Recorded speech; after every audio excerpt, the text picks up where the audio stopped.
1 month ago, I passed my motorbike licence. I bought a bike within the week, and then fast forward to today, I am 2,200 kilometres from home. It has been one hell of a journey, but it's been exactly what I needed. It's exactly what I wanted. I have ridden in 40-degree heat in standstill traffic on a foreign motorway, and I wouldn't wish that on my worst enemy. But it has made me grow in ways that I didn't believe were possible. And it all started on the ferry at 1 a.m. to Dieppe. Our journey began at midnight in Newhaven. We had just over 2,200 kilometres ahead of us, with our first stop being a campsite in central France. As we rolled through the border control and onto the ferry, it finally started to sink in. This was the trip that we had been planning, and it was happening. After grabbing just over 3 hours of broken sleep, we arrived in Dieppe just as the sun began to rise. It was the perfect start. Or so we thought. Not long after leaving the port, we joined the motorway and quickly realised we had made our first mistake. We had packed for a European heatwave, and I had nothing more than a vest underneath my riding jacket and a pair of lightweight summer gloves. So at motorway speeds, the early morning air was freezing.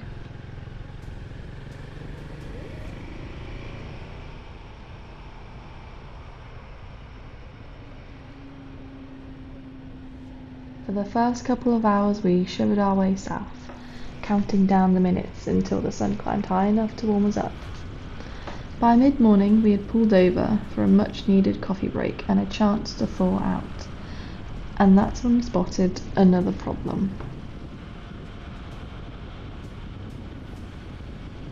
My rear tyre had eaten through my panniers and it had started to eat away at my clothes.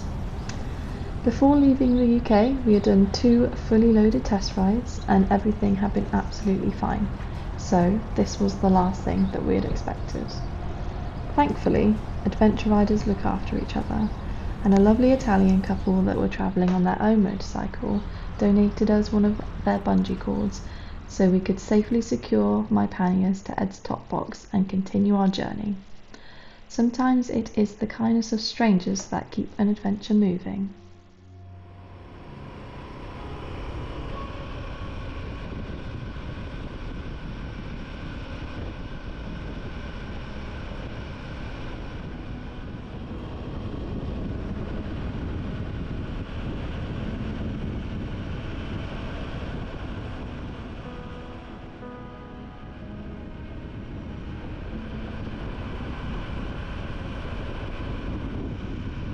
As the afternoon wore on, the endless motorways gave way to quieter country roads. We passed many fields of sunflowers, and by early afternoon we had arrived at our campsite. Except the reception had already closed, so after a full day on the road, we couldn't even check in or even pitch our tent, which wasn't quite the smooth start that we had imagined.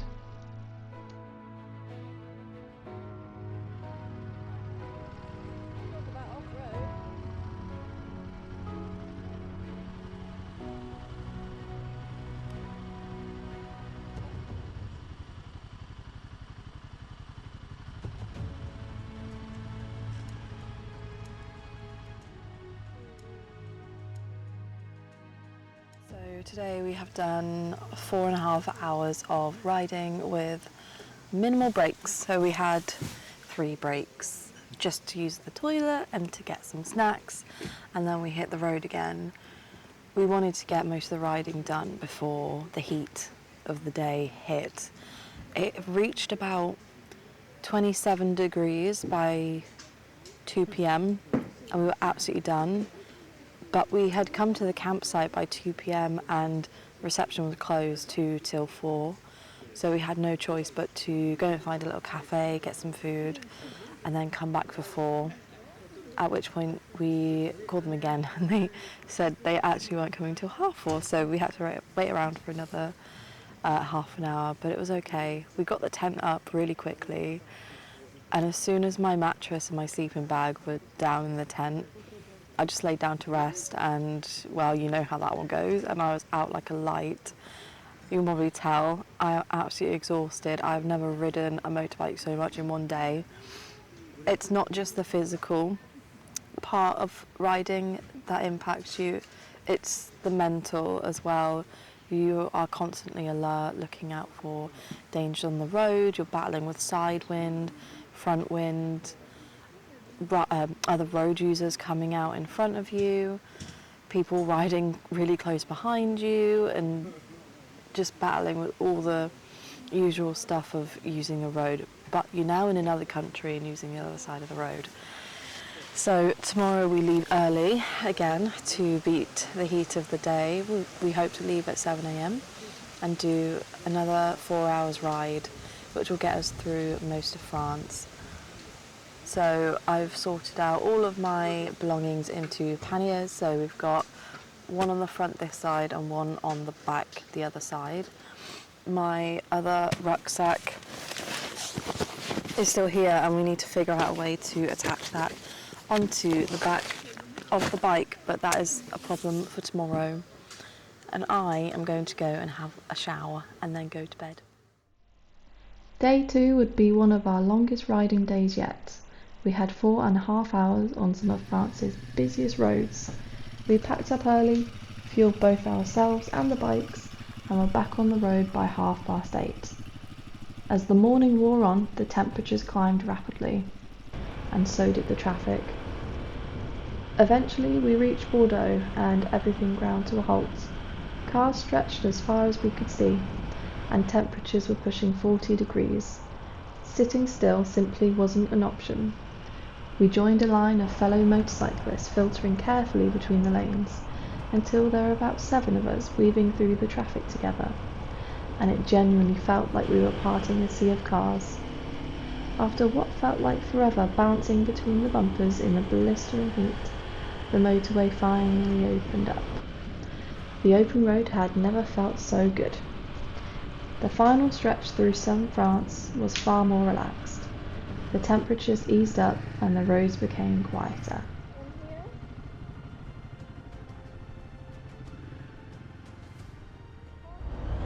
We've just pulled over into a petrol station on the motorway to rest up and repack the luggage because it started slipping on the motorway. Obviously I'm down one pannier, so where they velcro together to fit and balance over the back seat, I don't have that balance or stability now, so it's all bungeed down. So at the moment, plenty of space, but just wanted to try and graze my bike. So yes, we've stopped to bungee it all down because it was leaning to the right and was about to fall off. So we are extremely hot, so we're going to rest here before we make it to the coast.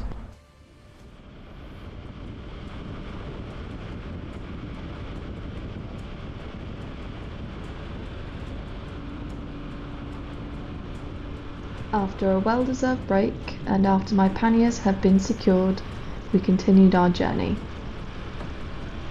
Soon we were over our second border of the trip, and we were into Spain.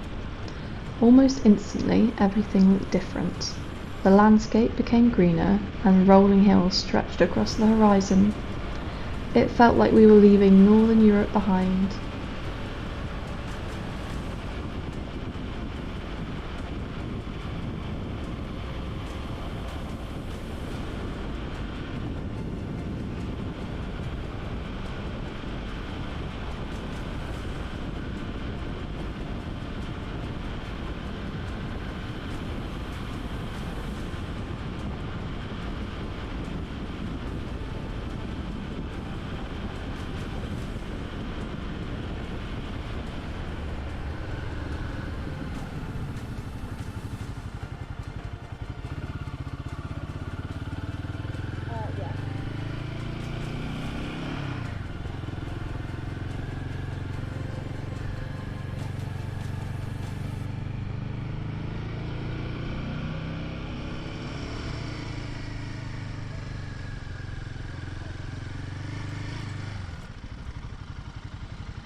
That evening we stayed in a quiet village just outside one of the coastal towns, a place we'd later discover is a favourite overnight stop for other adventure riders travelling through Spain.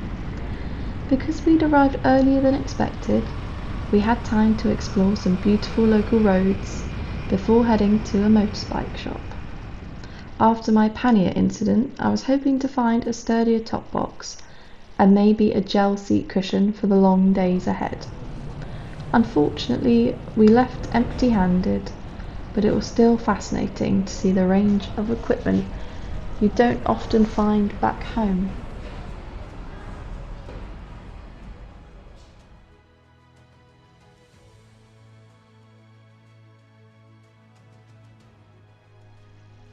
When we woke up the following morning, the hotel car park had gained some new guests overnight. It was packed with new motorcycles, with one bike in particular catching my eye. It stood quietly on its own in the far corner, and it was unlike anything that I had seen before. As we loaded our bikes for another day on the road, I couldn't help wondering what else this trip had in store for us. And to be honest with you, the biggest adventures are definitely still to come.